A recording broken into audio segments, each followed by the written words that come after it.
Assalamualaikum warahmatullahi wabarakatuh. Perkenalkan, nama saya Fauzia Nadila Amatullah. Saya dari kelas PGMI 3C Fakultas Tarbiyah. Baiklah, di sini saya akan menjelaskan tentang pengertian distribusi frekuensi.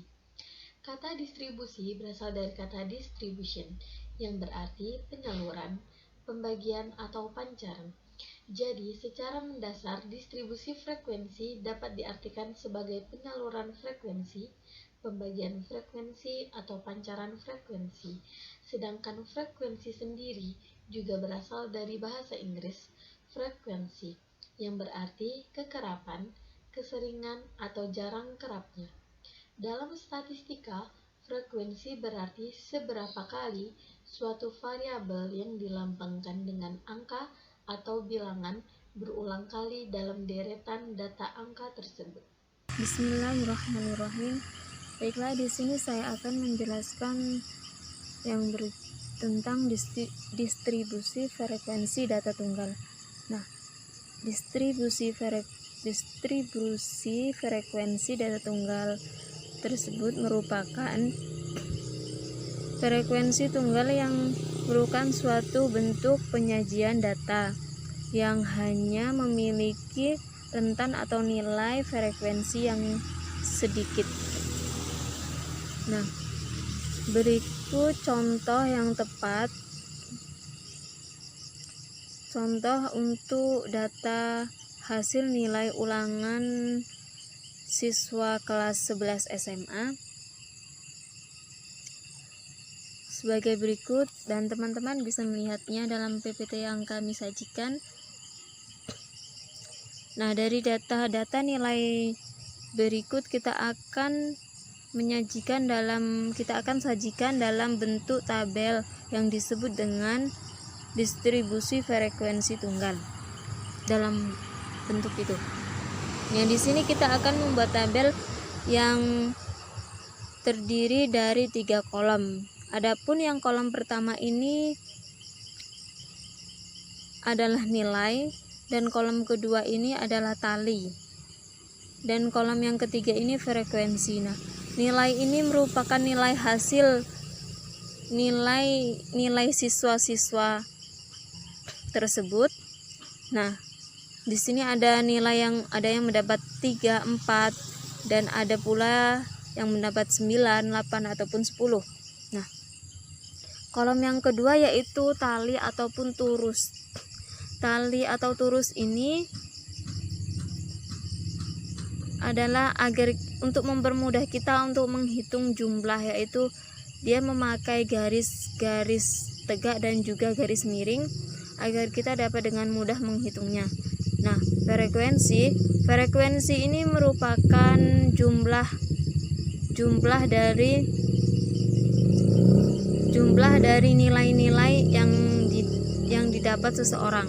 Nah, misalnya ada yang mendapat nilai 3, yaitu yang mendapat nilai 3 itu orangnya ada 1, dan ada yang mendapat nilai 4 itu berjumlah 7 orang.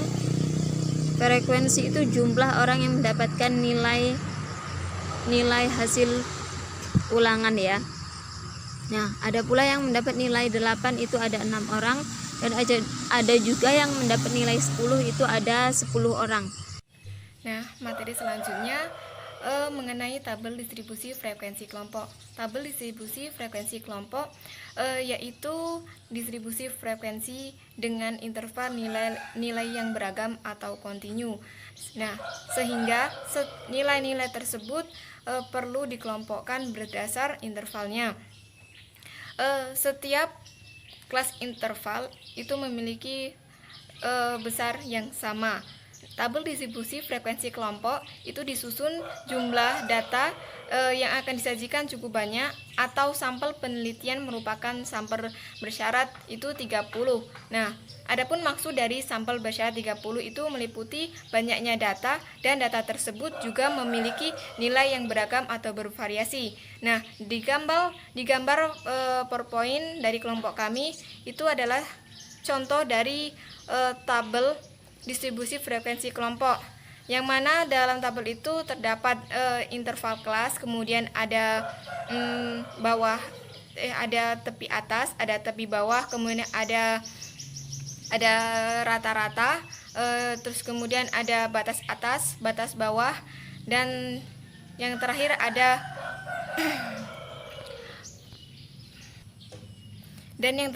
panjang kelas. Di sini saya akan menjelaskan tentang pedoman membuat tabel distribusi kelompok. Yang pertama, menentukan banyak kelas. Dalam menentukan jumlah kelas interval terdapat dua cara, yaitu ditentukan berdasarkan pengalaman. Berdasarkan pengalaman, jumlah kelas interval yang digunakan dalam penyusunan tabel distribusi frekuensi berkisaran antara 5 sampai 20 kelas.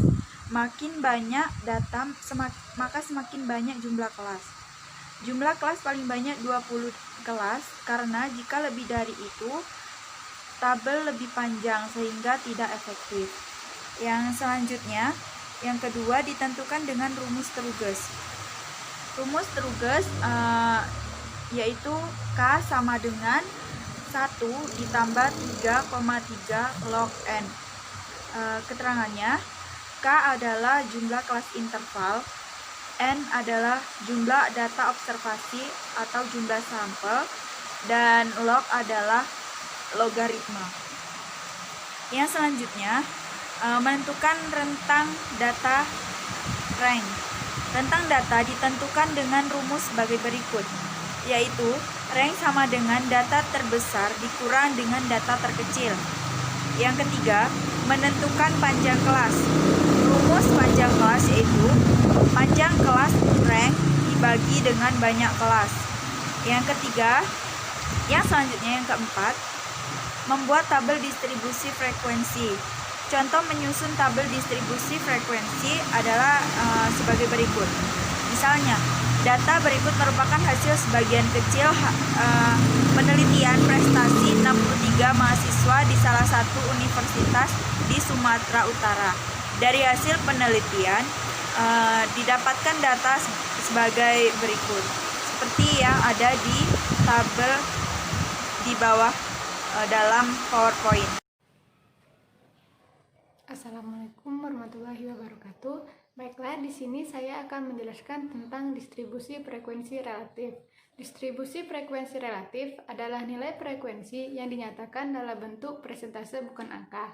Sedangkan langkah-langkah pembuatan distribusi frekuensi relatif adalah sebagai berikut. Yang pertama, siapkan tabel data frekuensi distribusi frekuensi data kelompok.